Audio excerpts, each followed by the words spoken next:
Terima kasih untuk tepuk tangannya, untuk semangatnya, karena hari ini adalah hari spesial, karena ini adalah Kick Andy Special Guest.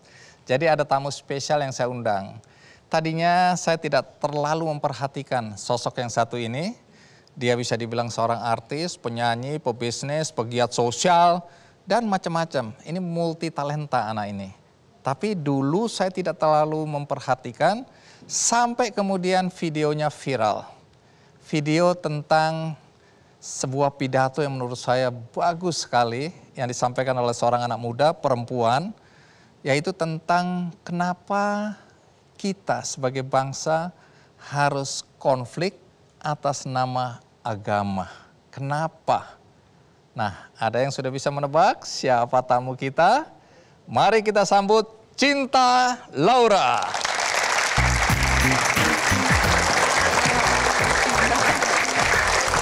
Iya, oke. Cinta Laura, apa kabar? Silakan duduk.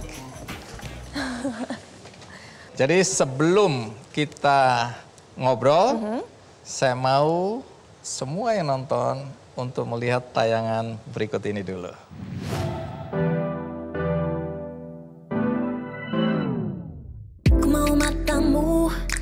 Tak bisa membohongiku, apa kau rasakan sesuatu?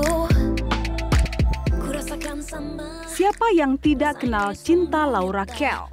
Kiprahnya di panggung hiburan tanah air sudah tidak diragukan lagi, dari penyanyi hingga bintang film. Karirnya semakin cemerlang dengan membintangi sejumlah film Hollywood. Selain prestasi di panggung hiburan, perempuan berdarah Jerman ini juga memiliki prestasi di dunia pendidikan yang luar biasa. Ia menyelesaikan double degree dengan predikat cum laude di Columbia University, New York. Cinta juga dikenal sebagai sosok yang hemat dan tidak boros. Gaya hidupnya ini tidak terlepas dari ajaran keluarganya. Siapa sangka Cinta gemar berbagi cinta dengan berbuat kebaikan untuk kemanusiaan. Aktris ini juga rela menyisihkan penghasilannya untuk membantu pendidikan ke Yayasan Sukarseno Peduli yang dimiliki keluarganya. Keberadaan Cinta di sini ini membantu Tante untuk mengajak sekolah ini supaya sesuai dengan keberadaan sekarang gitu. Kalau nggak dibantu agak susah. Untungnya di sini ada Cinta, jadi kita tuh ikonnya siapa yang mau seperti Kak Cinta, itu harus belajar yang rajin dan kerja keras. Ya semoga dengan ada fasilitas seperti ini, dengan ikonnya Cinta membawa anak-anak ingin sekolah, semoga akan lahir cinta-cinta baru. Nggak harus di bidang artis, tapi mungkin di bidang pendidikan, sains, atau agama, apapun. Saat ini sudah ada 11 sekolah yang didirikan oleh Cinta melalui Yayasan Sukarseno Peduli. Setelah berdirinya SMP Pangerasan, saya dapat melanjutkan sekolah dan mendapatkan pendidikan yang lebih baik. Kak Cinta menurut saya adalah salah satu sosok seorang kakak yang dapat saya tiru. Selain dia cerdas, dia juga peduli akan pendidikan. Pada tahun 2019, ia pun didaulat menjadi Duta Anti Kekerasan Terhadap Perempuan dan Anak dari Kementerian PPPA Republik Indonesia. Cinta juga menunjukkan kepeduliannya terhadap anak-anak kanker, orang dengan gangguan jiwa, orang dengan HIV/AIDS, lingkungan, dan lain sebagainya. Sebenarnya kita di sini bareng Pasukan Biru untuk membersihkan sampah-sampah yang ditinggalkan orang-orang di sini. Sesuai namanya, Cinta ingin menebarkan aksi cinta yang nyata dengan memberikan kepeduliannya terhadap sesama manusia.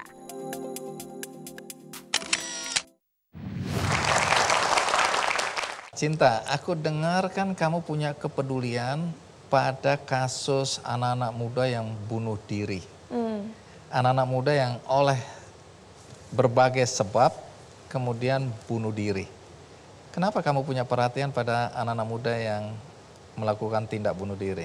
Kenapa aku peduli? Karena aku rasa sebenarnya angka yang kita lihat sekarang dalam statistik dunia ataupun Indonesia bisa diminimalisir dengan support masyarakat dan pengetahuan yang dikembangkan lagi.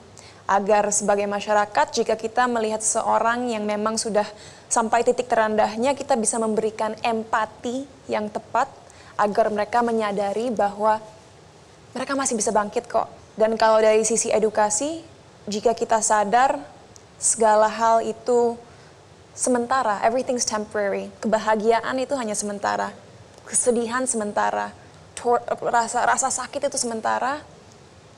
Aku harap akan punya kekuatan dalam diri kita untuk menyadari, oke, ini semua sementara. Aku pasti bisa mencari solusi, aku pasti bisa bangkit dan bisa menjalani hidup kembali. Gitu. Oke.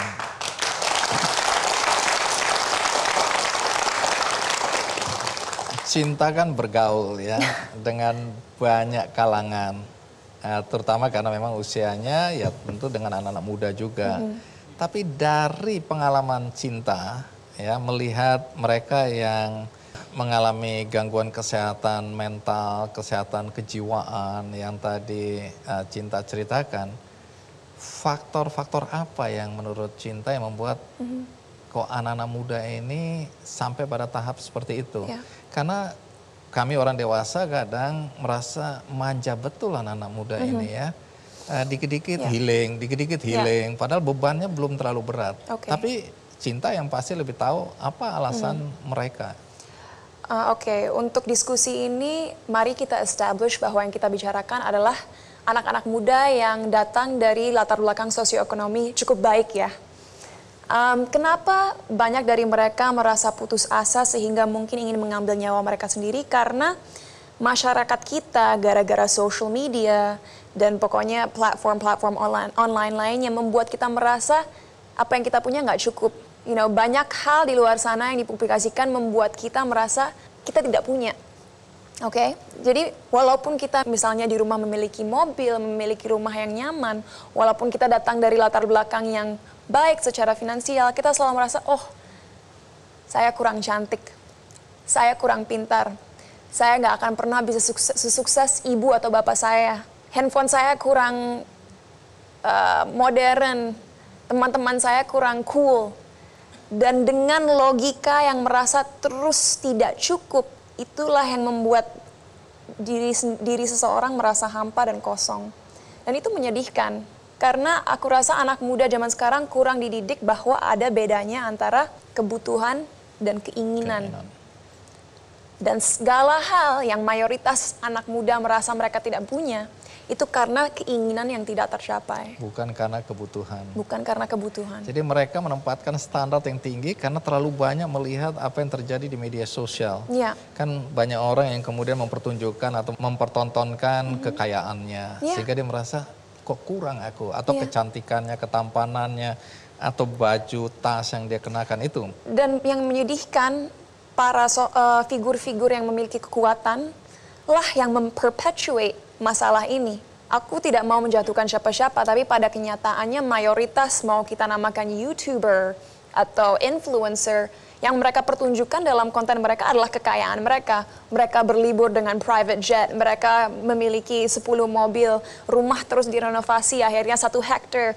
Dan itu nggak apa-apa kalau seseorang bangga dengan pencapaiannya, tidak ada masalah dengan itu. Tapi penting sekali jika kita punya influence sebesar itu menunjukkan kepada masyarakat yang tidak punya hal yang sama, bahwa hey, untuk bisa sampai ke titik ini, tidak instan loh.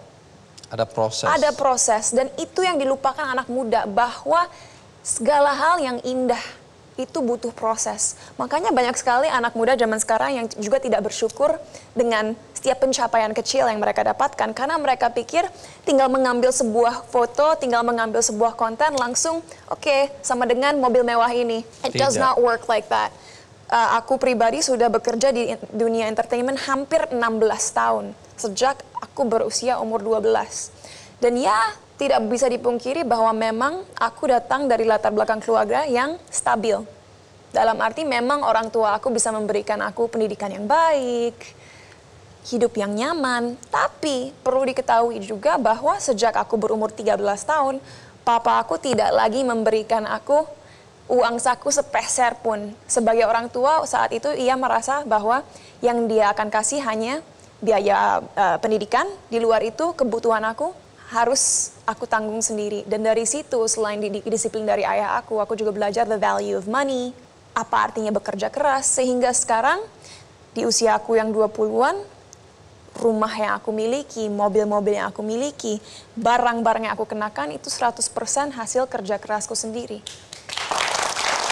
Tapi itu memakan lebih dari 1 dekade untuk bisa sampai titik sini. Dan itu tidak instan. Proses. Tidak hari ini kita memulai sesuatu, besok kita jadi miliuner itu enggak seperti itu ya? Sama sekali tidak. Oke.